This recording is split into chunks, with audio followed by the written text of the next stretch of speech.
অসুস্থ অবস্থায় আজ আপনাকে আর কিছু বলতে হবে না। আশা করি এতদিনে আপনি আমার মনের কথা বুঝতে পেরেছেন। আমি কি চাই সেটা অনুভব করতে পেরেছি। আমি যে আপনাকে ঠকাইনি এটাও বুঝতে পেরেছি।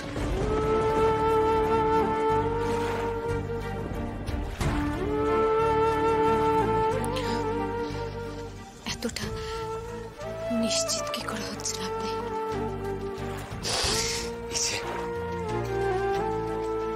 আপনি আমায় বাসি বাবু বলে ডাকলেন।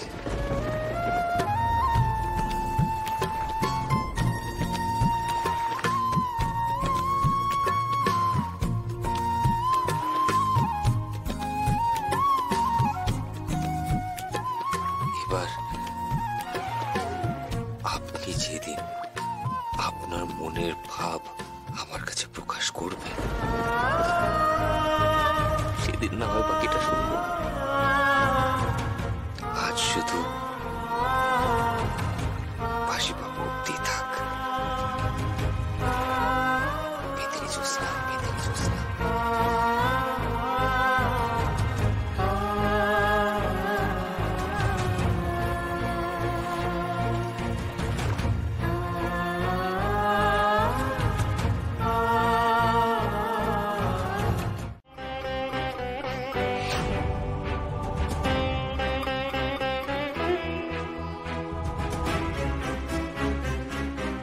তোমার প্রশ্নের উত্তর দেওয়ার আগে আমি তোমাকে একটা কথা বলতে চাই।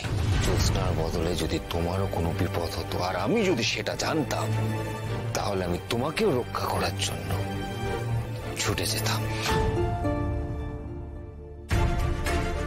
বিপদে পড়লে ঝাঁপিয়ে পড়াটা কোনো কোনো মানুষ ধর্ম হিসেবে মানে না, কিন্তু সেটা আমি মানি আর সেটাই আমার ধর্ম।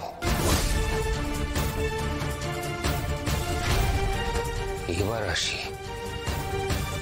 জ্যোৎস্নার প্রতি টান, আকর্ষণ, মোহ প্রসঙ্গে। হ্যাঁ, আমি জ্যোৎস্নার প্রতি টান অনুভব করি।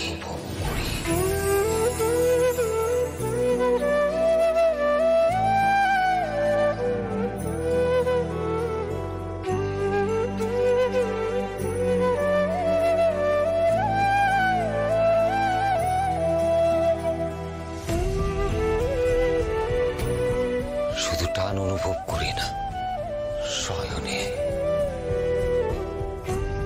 স্বপ্নে আমি শুধু জ্যোৎস্নাকে দেখি।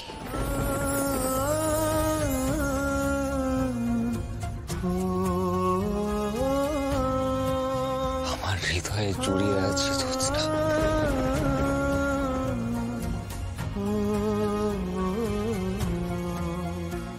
আমার কাছে না থেকেও জ্যোৎস্না আমার অভ্যেস হয়ে দাঁড়িয়েছে। অচেনা এক স্বপ্ন হয়ে তুমি ধরা দিলে,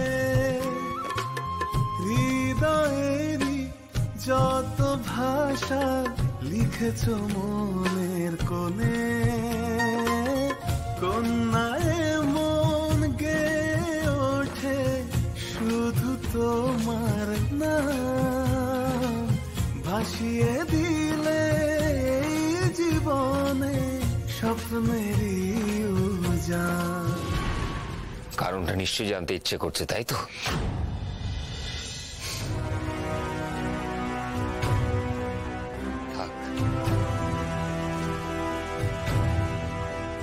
কারণটা আমি নিজেই বলছি।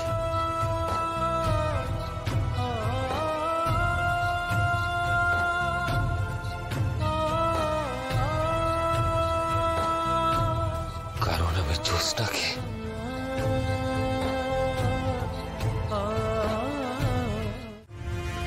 আমার রাজকুমারের পরিচয় সব কিছু ত্যাগ করব।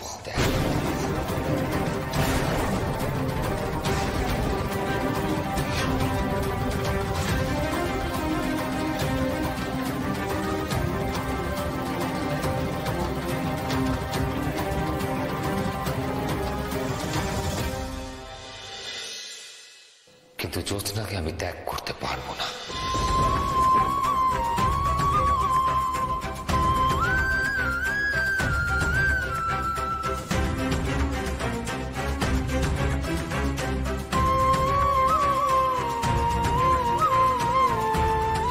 এক রাজকুমারের আত্মসম্মান বোধ চূড়ান্ত থাকে। আমি যখন আপনাদের সকলের সামনে নিজের ভালোবাসা প্রকাশ করেছি, তখন নিজের কথার খিলাপ করে নিজের সম্মান খোয়াবো না।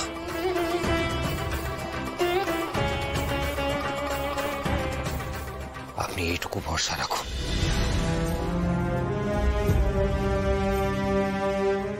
আমি জানি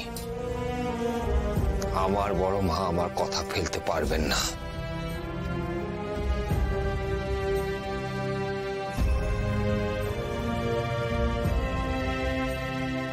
আমার প্রতি বিশ্বাসটা আপনিও রাখবেন জ্যোৎস্না, রাখবেন জ্যোৎস্না।